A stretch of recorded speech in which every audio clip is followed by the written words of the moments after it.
what, but it's a queen, supposedly. There's some castles in this. But anyways, today's ill-informed opinion is about secret rulers. So, let's talk about our secret rulers. Last time we mentioned that there are no aliens ruling over us. And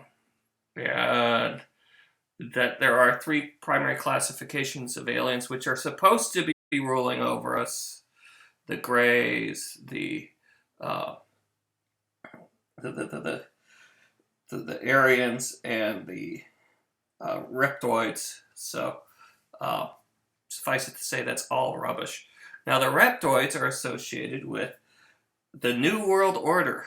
Many of you have heard of the New World Order.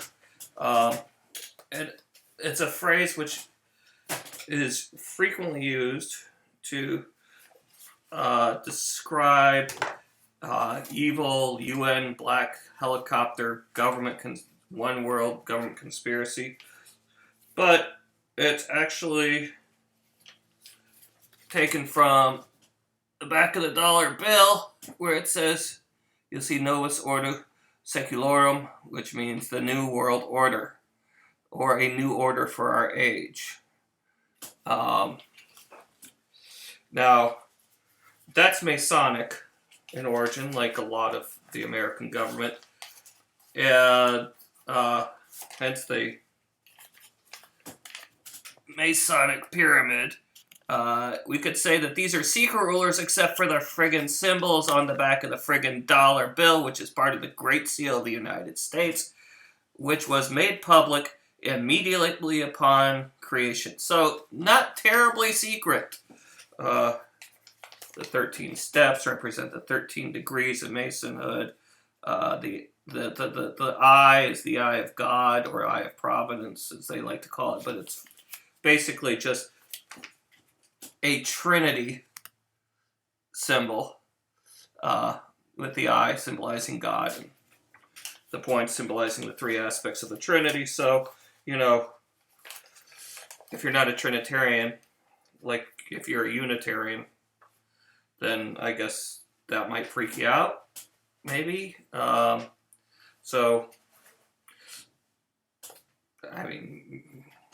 you probably accept it because you're a Unitarian, and being critical of other faiths isn't something that's encouraged post-1980s Unitarians.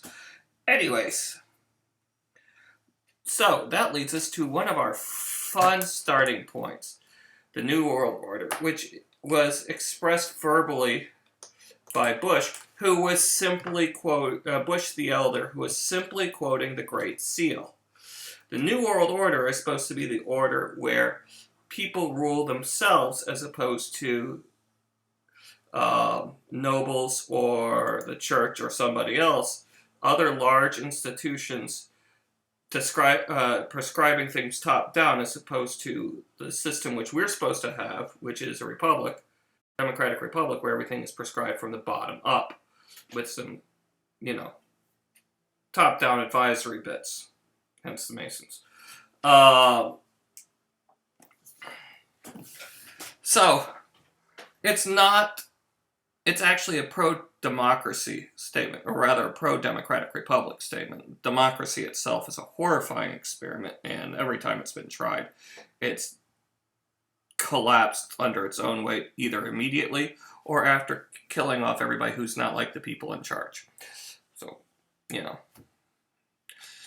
But a democratic republic like ours, or like the Roman Republic, or any number of other, most of the British Empire, usually is pretty good at representing the people it claims to represent. Not necessarily people, who aren't full citizens, like, say, Indians, South Africans, Black Americans, Indian Americans, et cetera, et cetera.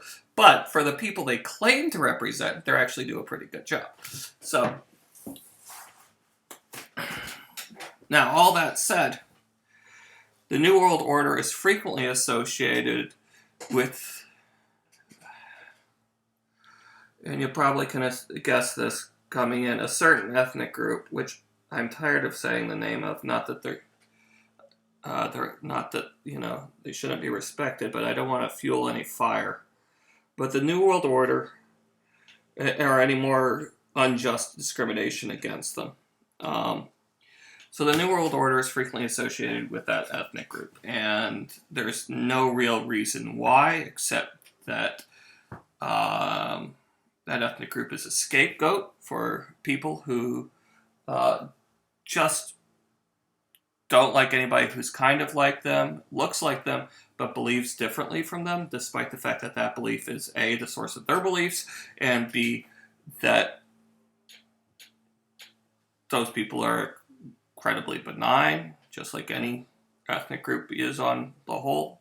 So, the French and the Russians were pioneers in this sort of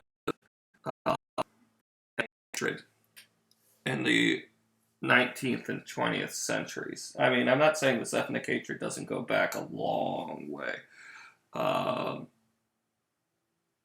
If you recall your history, the Roman populace was not a fan, primarily because they were monotheists and they refused to worship the Roman gods or the various and sundry deified states.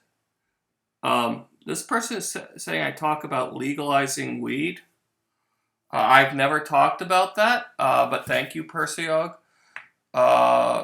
91, who is in Brazil.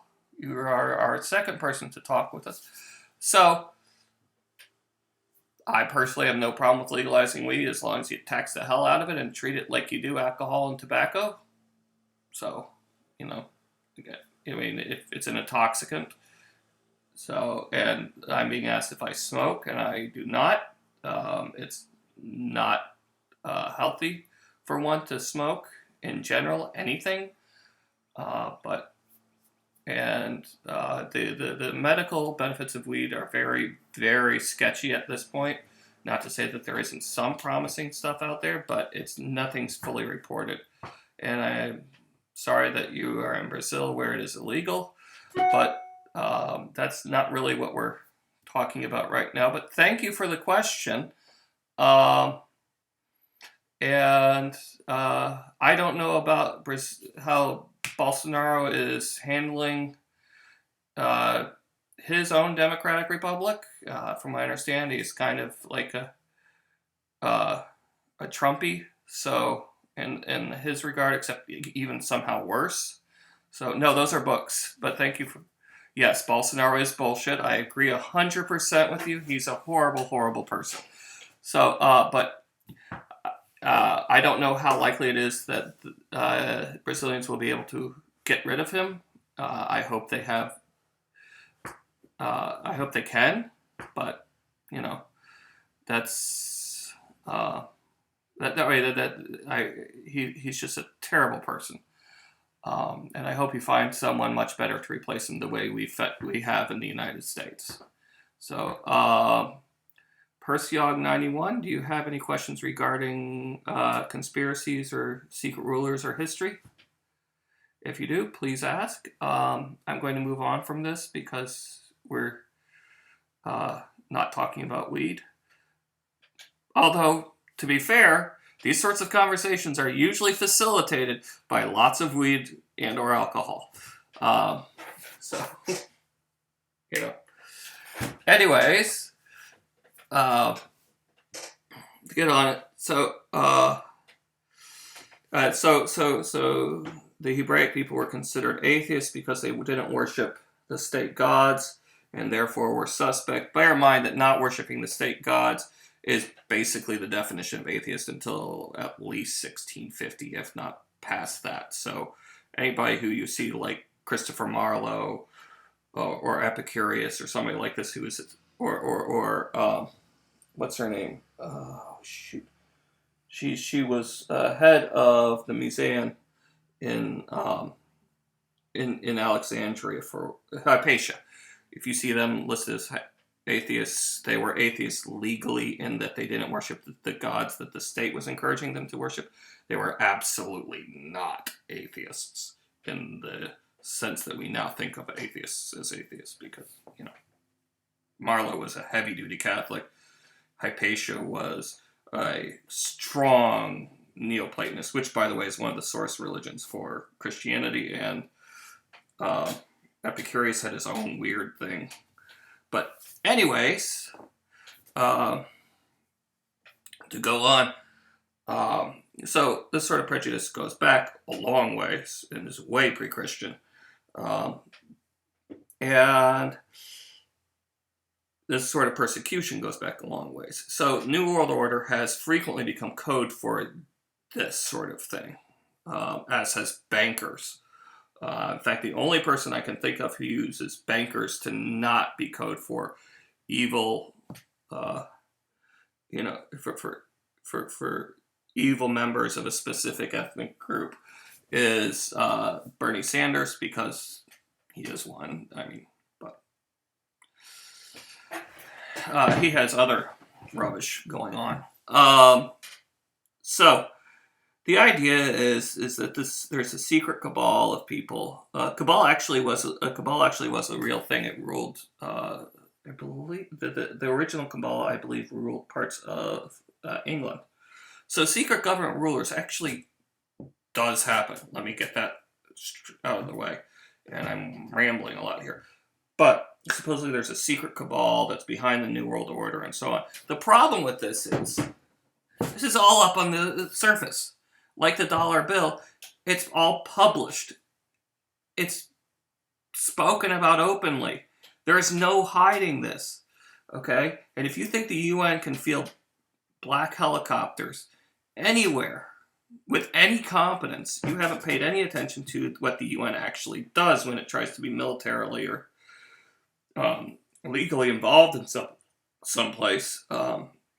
It's just a mess.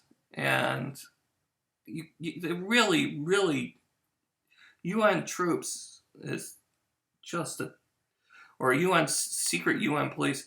I mean, unless they're doing some sort of extremely difficult, like 100,000 plus person involved conspiracy where they pretend to be completely incompetent, and then are somehow secretly really good at this, like super good, like better than the KGB level good.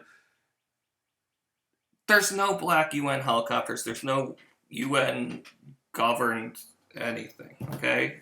The U.S. could step away from the UN even though we're a founding nation if we wanted to.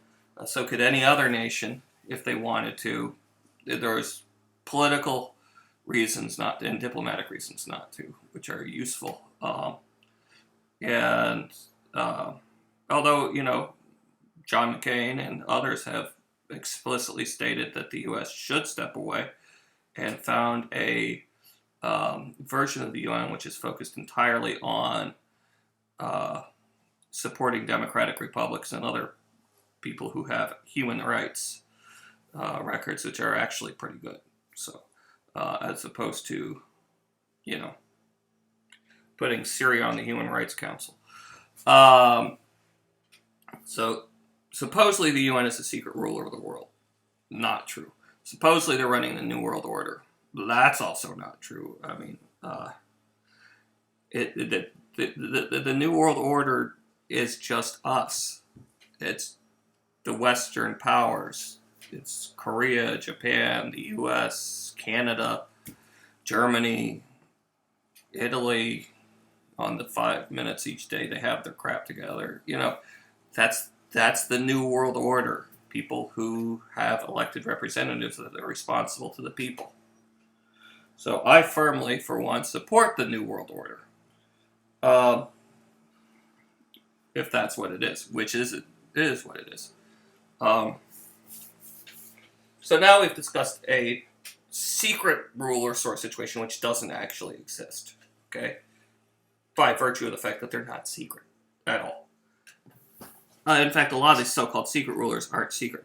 Now, the people who have been successful recently, in the last 150 years, in their secret rulership, are the derivatives of Marxism, specifically the Marxist-Leninists and the Maoists. This is because of an incredibly ruthless outlook on humanity as being disposable cogs in a machine, which serve the state as a whole. And the state, of course, is represented by a dear leader, and in the case of Russia, the Politburo, or the Chinese Communist Party, and they and because both groups, especially the Russians, who have always been excellent at this, have amazing intelligence agencies. Now, if you want to look at actual secret rulers, you can look at the communist successful communist attempts to infiltrate large chunks of their opponents' governments and skew things that way. In the United States, we've had members of administrations, including undersecretaries, who were active Soviet agents. That's not, something that's questioned. We know for a fact that this is the case. A lot of people who were rumored to be Soviet agents actually were, including the Rosenbergs, which, thanks to Angels in America, people somehow think that at least Ethel Rosenberg was not an active Soviet agent, but she really, really was. There are other people like Armand Hammer, not the actor, but the original one, the multimillionaire who was a sponsor and good friend of the Gore family. They were communist agents as well, and they had their pet senators, in this case Albert Gore Sr., introduce legislation which was asked for by the Politburo. So there was an infiltration of various countries, especially the U.S. Kim Philby, perfect example, was in charge of the British Secret Service's attempts to spy on the Russians. He was a Soviet agent for 30 years.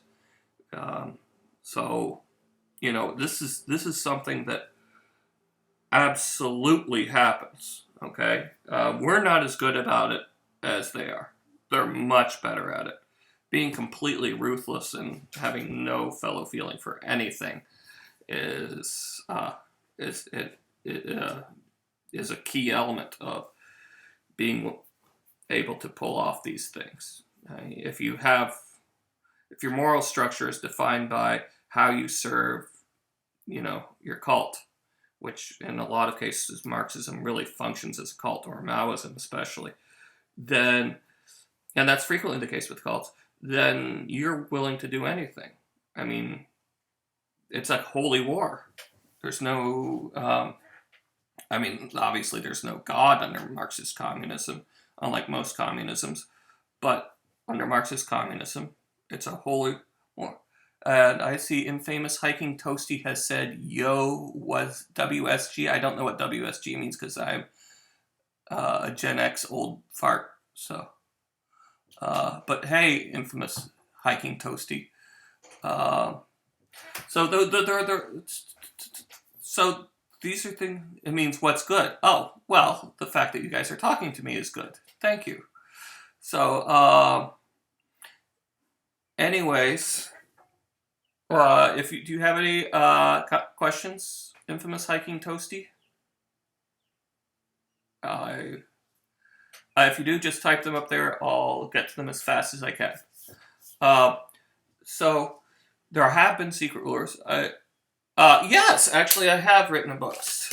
That's a good question. I wrote this book, Job Herself, which is about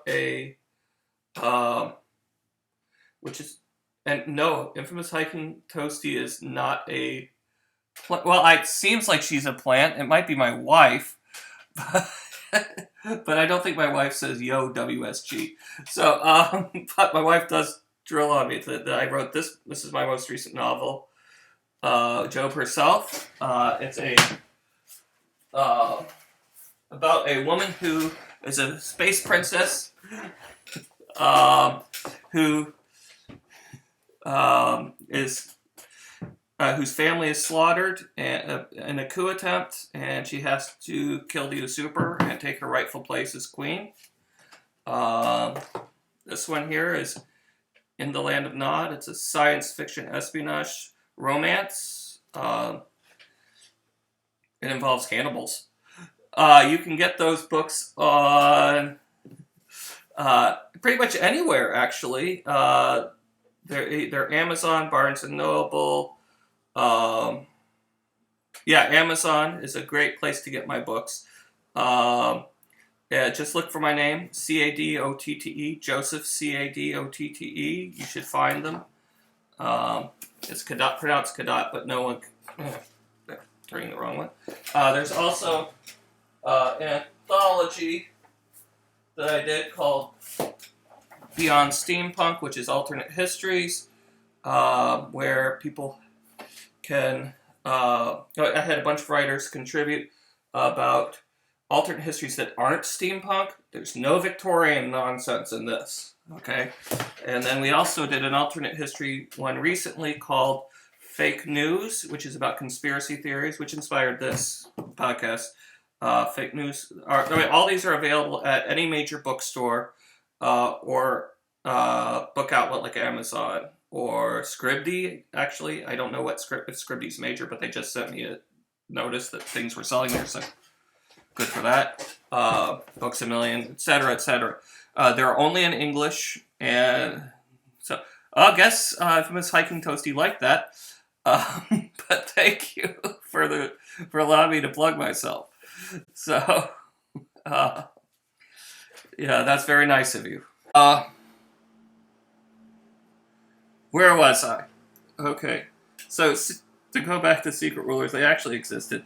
I mentioned the Cabal earlier. There's lots of groups like the Bolsheviks, the Nazi Party, and so on, who operated primarily in the Sub Rosa, which means under the rose, which was a reference to In Quiet, and which have done this. The Assassins were another attempt. Now, none of these people were actual rulers while they were, except for the Cabal, were actual rulers while they were involved in these sorts of Sub Rosa discussions.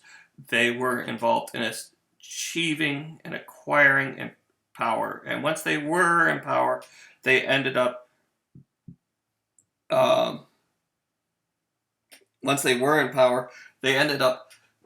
basically doing what they said everybody to do, usually involving killing everybody who they don't like and banning anybody who thinks differently than them. And by banning, I mean killing, of course. So, or enslaving, just horrible, horrible things. And sometimes there were benign conspiracies along these lines. The various people who were organizing the American Revolution in its early days. The various people who were organizing the Glorious Revolution in England. The people like Sun Yat-sen, who was organizing the Chinese Revolution in the early 1900s. They were fundamentally benign and had a fundamentally positive outlook for the average person. However, the majority of these sorts of quiet things, like the Assassins, were not terribly benign. They were either members of cults, like the Assassins, or they were in charge of cults. Trotsky, Lenin, etc. Mao, perfect example. Castro, so on. So, your secret rulers are mostly secret rulers in potentia. Okay, they come about because they have a way of trying to seize power, usually violently, although sometimes it's a coup d'etat, which is nice for everybody because no one dies in a technical coup d'etat. Or at least only a few nobles die, and who cares? But on the other hand, you can get the Jacobins in the French Revolution, which are basically thugs with too much education. just like any Marxist you care to mention. So, those people, again, are secret rulers in potential. Once they become rulers, they're very open about their agendas. Okay, and that's something I want you to take away. Most people are open about their agendas and what they're going to do. And they will tell you if you sit and listen. You usually don't even have to read between the lines. And they will explicitly state, hey, I'm going to kick out all immigrants, which someone just tried to do in our country. Hey, I'm going to